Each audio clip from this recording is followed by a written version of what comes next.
Three Leprechauns by Daniel, age 11, Palisade, Colorado. It all started on a bright, no, a dark, rainy day.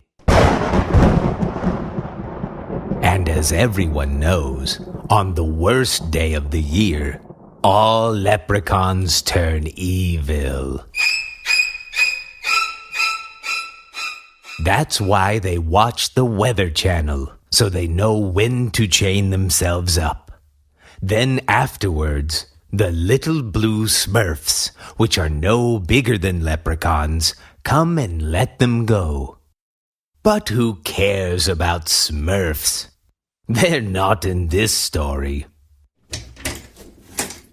This year was different. One leprechaun had forgotten to watch the Weather Channel, so he turned evil and let all the other evil leprechauns go, except for three of them, Lucky, Winky, and last but not least, Bob. All the other evil leprechauns charged out of the forest as evil as they'd ever been. But they forgot one thing. We were bigger than they, much bigger.